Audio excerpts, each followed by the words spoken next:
Ça faisait un moment que je voulais essayer la nouvelle Africa Twin 1100 DCT avec ses suspensions électroniques. Mais vous savez ce que c'est, on ne suit pas toujours le calendrier que l'on souhaite. Et cette année, ça a été même très compliqué entre Covid et confinement. Alors voilà, on s'est fait un petit road trip bien hivernal.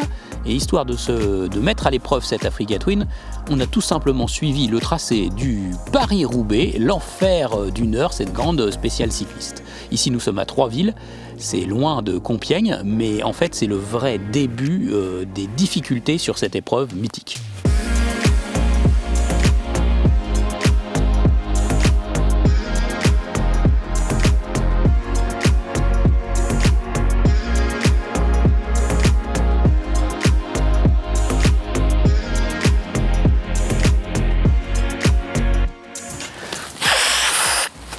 Allez, c'est le Nord quand même, hein. Ça, il n'y a pas de doute. Bon, nous sommes dans le vélodrome mythique de Paris-Roubaix qui constitue l'arrivée de cette grande classique cycliste. Et nous l'avons bien mise à l'épreuve avec ce roulage hivernal, cette nouvelle Africa Twin 1100 DCT avec ses suspensions EERA. Finalement, ce roulage, suivre le tracé du Paris-Roubaix est bien plus réaliste que ce que nous proposent et nous vendent parfois les constructeurs entre les dunes de sable du désert marocain ou les pistes de la Sicile. Très peu d'utilisateurs de gros trails peuvent faire cela. Ce que je vous ai proposé dans cette vidéo, c'est finalement bien plus accessible. Et cela nous a permis aussi de nous mettre dans la peau de ces cyclistes, de ces sportifs de haut niveau. Et franchement, se taper les pavés de Paris-Roubaix avec une Africa Twin, c'est déjà quelque chose. Alors avec des vélos, bonjour. Et pour faire ce road trip hivernal, finalement, l'Africa Twin a montré d'excellentes qualités et qui peuvent aussi se savourer au quotidien. À commencer par son ergonomie vraiment réussie et qui est même meilleure que la génération précédente. Ce que l'on remarque sur cette moto, c'est que l'on peut aussi bien conduire assis que debout avec la même aisance. Et ça fait complètement partie des gènes de la fille du désert. C'était le surnom de la première Africa Twin à la fin des années 80. L'assise peut se régler sur deux niveaux, 853 mm ou 870 mm pour convenir à tous les gabarits. Avec 1,68 m, j'arrive à m'en sortir avec la selle en position basse. Aussi grâce au travail sur l'étroitesse de la moto. Sachez qu'il existe des kits de rabaissement, mais aussi des kits pour élever cette selle pour les plus grands. Le réservoir de 24,8 litres reste assez fin dans la partie la plus proche de la selle, pour ne pas avoir les cuisses trop écartées. Et avec ce réservoir, on peut avoir une autonomie qui oscille entre 350 et 400 km sans problème. Et à propos de cette selle, justement, il faut saluer le confort de cette assise qui est parfaitement rembourrée et surtout l'excellent travail des suspensions électroniques EERA Showa de cette nouvelle Africa Twin qui font un travail remarquable dans les trous, sur les bosses et sur les pavés bien sûr. En plus de 1000 km, je n'aurais eu pas mal aux fesses ni au dos, c'est vraiment pas mal. Mais ces suspensions électroniques sont aussi un véritable tour de force technologique. Et ce qu'il faut noter aussi, c'est que les Japonais, en général, sont arrivés après les Européens sur la question des suspensions électroniques. Tout simplement parce que les Japonais ont voulu totalement maîtriser cet aspect, que ce soit en termes d'agrément, de fonctionnement ou de fiabilité. Aujourd'hui, c'est le cas. Ces suspensions s'adaptent donc en permanence aux conditions de roulage et on peut bien sûr les paramétrer de façon intégrale depuis le tableau de bord, aussi bien pour les lois hydrauliques bien sûr que pour la précharge. Solo, duo, chargé, on peut tout paramétrer sur ces suspensions depuis le commodo gauche et aussi le tableau de bord de façon tactile. Attention, Honda a choisi de façon globale un traitement plutôt confort sur ces suspensions, donc on garde toujours un vrai transfert de masse assez accentué sur cette Africa Twin. Mais c'est complètement cohérent finalement avec la philosophie de cette moto qui n'a pas du tout vocation à se transformer en roadster déguisé en trail. Côté confort, on peut aussi parler de la protection de cette Africa Twin. Elle est vraiment généreuse avec des bons pare-mains très efficaces et puis une bulle qui peut se régler en hauteur de façon manuelle. Alors attention, le réglage manuel est à déconseiller à faire en roulant, c'est pas très pratique puisqu'on doit utiliser ses deux mains simultanément. La bulle, elle protège très bien, ça c'est sûr, mais elle accroche un petit peu l'eau et de nuit, sous la pluie, parfois on est un peu gêné avec le halo des phares que l'on croise sur la route. Le freinage, comme souvent chez Honda, puissant, dosable, rien à dire, c'est un excellent freinage. Il y a un ABS, il n'est pas trop intrusif. On peut l'adapter en mode tout-terrain avec un mode gravel qui va déconnecter l'ABS sur l'arrière. Bref, c'est du tout bon.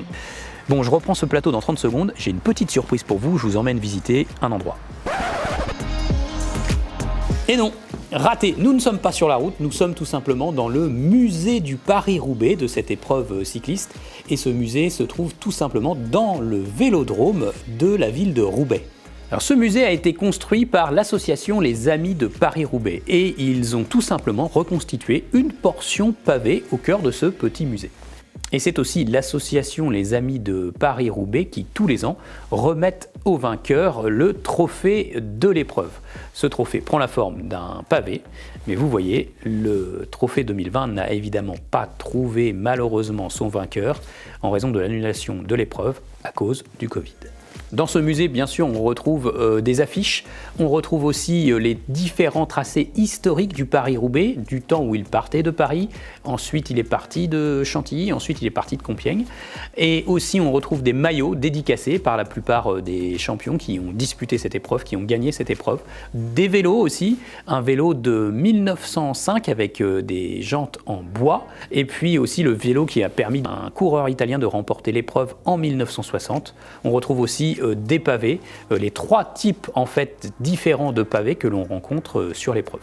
Malgré tout, trouver cette Africa Twin au sein du musée du Paris-Roubaix, ça pourrait paraître incongru, mais la moto et le vélo se rejoignent parfois. Sachez-le, toutes les grandes courses cyclistes sont escortées par des motos, et cela fait de très très nombreuses années.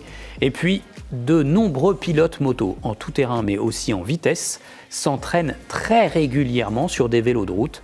Ça leur permet surtout de travailler le cardio.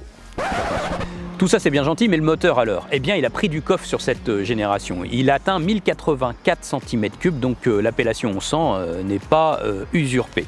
C'est un bicylindre vertical, une architecture choisie par Honda depuis le renouveau de l'Africa Twin en 1000 cm3 en 2016. Il a pris du coffre et il a pris de la puissance, il dépasse maintenant 100 chevaux sur cette génération 1100. Et il atteint surtout 105 Nm de couple à 6250 tours minute. Donc ce sont des régimes de rotation assez bas. Et c'est ce qu'on retient de ce moteur finalement, c'est surtout son coffre général à mi-régime, entre 4 et 6000 tours, il est bien gras, bien velu.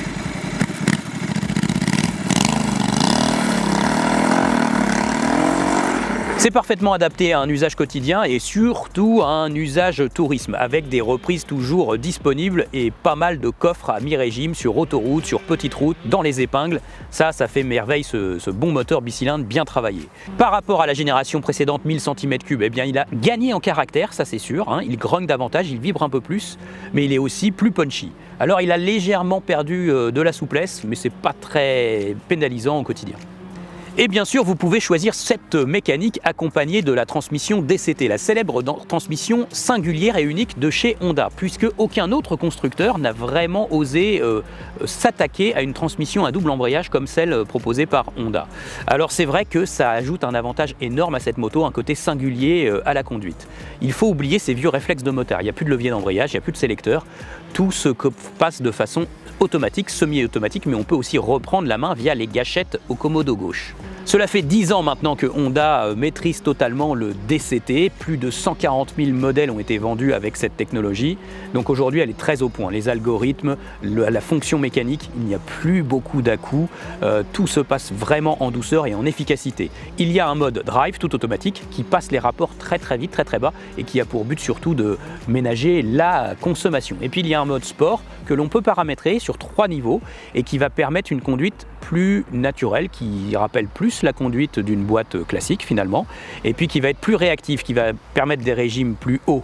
Et de toute façon, on peut toujours reprendre la main. Un petit problème, on a envie de rétrograder, on ouvre plus grand, l'algorithme calcule, il vous rempile 1 ou 2 rapports. Et éventuellement, vous pouvez jouer aussi avec les gâchettes. Alors tout ça, ça demande un petit peu d'habitude, quand on n'a pas l'habitude du DCT justement, mais au bout d'un certain temps, on maîtrise parfaitement cette boîte de vitesse semi-automatique, ça devient un vrai allié. L'Africa Twin efface plutôt bien ses 250 kg, notamment lors de la maniabilité lente, mais attention quand même avec le DCT, il faut pratiquer un tout petit filet de gaz et utiliser le frein arrière pour équilibrer la moto. Alors petit conseil de motostation, si vous comptez acheter une Africa Twin, c'est quand même un budget, c'est sûr, et si vous comptez l'acheter en DCT et que vous ne connaissez pas cette technologie, n'allez pas essayer cette moto pendant 20 minutes, ça c'est pas bon. Il faut vraiment prendre le temps de bien essayer cette moto et de demander au concessionnaire un essai un peu plus long, parce que le DCT vraiment ça s'apprend, et pour en comprendre déjà le début du fonctionnement et le début de l'agrément, il faut quelques minutes et pas mal de kilomètres. Le DCT a aussi un autre avantage, c'est en termes de confort pour le passager, puisque cette transmission va enlever finalement beaucoup d'à-coups. Et on le voit dès qu'on transporte un passager avec le DCT, il y a beaucoup moins de coups de casque de la part de ce dernier. Donc si vous voyagez beaucoup en duo, ça peut aussi être un avantage. Cerise sur le gâteau, sur cette version du DCT sur l'Africa Twin, Honda a ajouté un petit coup de gaz lors du rétrogradage automatique de la moto. C'est hyper sympa, c'est très valorisant, c'est un petit côté sportif.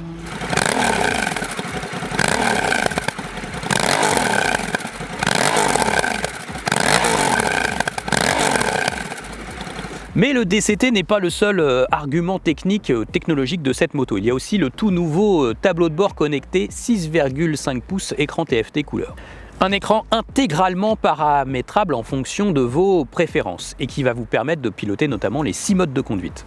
Ici, il y a le mode utilisateur, je vous montre le mode utilisateur 1 et vous voyez, vous pouvez paramétrer dedans les assistances comme l'anti-wheeling ou le contrôle du couple HSTC. Ce tableau de bord peut aussi être connecté à une application et si vous possédez un iPhone, vous pouvez aussi piloter l'application CarPlay depuis votre smartphone et le charger sur le tableau de bord.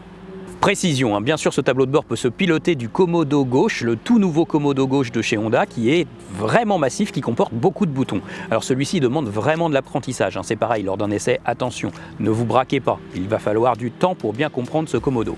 Attention quand même, ce Komodo gauche n'est pas rétro-éclairé et le piloter de nuit, c'est pas toujours très simple. Vous l'aurez compris, toutes les technologies hier disponibles sur les hyper sportives, véritables fleurons des constructeurs, débarquent aujourd'hui sur les gros trails. Et l'Africa Twin 1100 n'a finalement rien à envier à la dernière génération de la Honda CBR 1000 RR. ABS en virage, contrôle du wheeling, feu adaptatif aussi pour les virages, il y a vraiment tout sur cette Africa Twin. Donc si vous êtes un fan des aides au pilotage, vous allez être servi. Mais ce qui est important aussi, c'est que ces aides au pilotage, ces béquilles de conduite, s'effacent dès lors que l'on rencontre des difficultés. C'est ce qui a été le cas aujourd'hui sur notre tracé du Paris-Roubaix, puisque la puissance, par exemple, a été modulée par les assistances électroniques sur les surfaces très glissantes, de façon à ce que la moto en fait reste le maximum du temps en ligne. Ça fonctionne hyper bien. Toutes ces aides à la conduite aujourd'hui sont vraiment abouties chez tous les constructeurs et Honda maîtrise bien sûr le sujet. Tout cela, ça vous permet tout simplement de rester sur vos roues. Évidemment, vous êtes nombreux à signaler que toute cette technologie et que toute cette électronique embarquée, pour quelques constructeurs que ce soit, ça peut poser aussi des questions sur l'avenir. Comment ça va résister dans le temps tout ça? Bon, pour le moment, on ne sait pas trop. On espère à beaucoup de fiabilité, notamment de la part des constructeurs japonais qui sont souvent très à cheval là-dessus. Alors, il faut signaler que chez Honda, notamment, il y a une spécificité française puisqu'elles sont garanties 5 ans en France. Donc, à court terme, on est plutôt tranquille. Pour arriver au bout du tracé du Paris-Roubaix en confort et en sécurité, l'Africa Twin, elle s'est tout simplement imposée. C'est une sacrée moto, une belle vitrine technologique pour le constructeur Honda. Alors cette Africa Twin, ici, full techno DCT suspension EERA, s'affiche à 19 399 €. Mais chez Honda, on peut aussi la choisir sans le DCT, sans les suspensions électroniques. Et là, elle s'affiche à 16 599 € en coloris noir. Donc on a le choix. Avec cette nouvelle génération d'Africa Twin, Honda vise le top, bien sûr, du marché français et du segment des gros trails.